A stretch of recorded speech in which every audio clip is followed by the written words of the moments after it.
Hello everyone, আসসালামু আলাইকুম। Welcome back to my new video. আশা করছি সবাই অনেক ভালো আছেন। আমি আল্লাহর রহমতে অনেক ভালো আছি।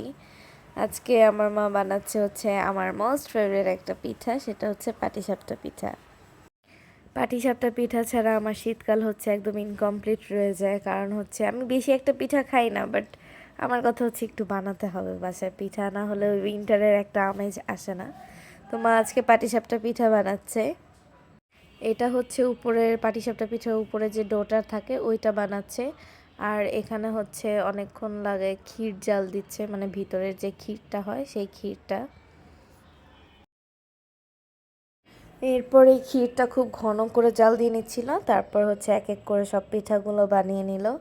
আমার আসলে পাটিসাপটা পিঠা খেতে ভালো লাগে, তার থেকেও বেশি ভালো লাগে এই প্রসেসগুলো দেখতে, যে কিভাবে বানায়। মানে অন্যান্য পিঠা যেমন তেমন, আমার পাটিসাপটা পিঠার প্রতি একটা মানে এক্সট্রা একটা ইমোশন কাজ করে। আমার খুব ভালো লাগে পিঠাটা। আমি মনে হয় বানানোর পরে দুইটা পিঠা খেয়েছিলাম, বেশি একটা খাই না আমি অত একটা পিঠা, বাট আমার খুব ভালো লাগে পিঠা বানালে।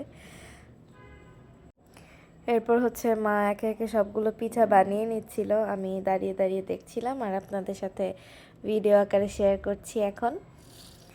আমি মা দুই তিনটা বানানোর পরে আমি এক দুইটা বানিয়েছিলাম, যে আমি একটু ট্রাই করলাম যে আমি পারি কিনা। পরে দেখলাম যে আমার পিঠাগুলো যে সুন্দর হয়ে গিয়েছিল, অনেক মানে এরকম টাইপের হয়েছিল, মানে মার মতো। আর আমি একটু ডাউটে ছিলাম যে হবে কিনা, বাট দেখি যে না, ভাঙে নেই। আমার পিঠাগুলো ভালো ছিল, বাট আমার পিঠার ভিডিও আপনাদের সাথে শেয়ার করিনি। আমি অনেক রিস্কে ছিলাম যে যদি ভেঙে যায়, তাই। মার পিঠাগুলো মাশাআল্লাহ খুব সুন্দর হচ্ছিল।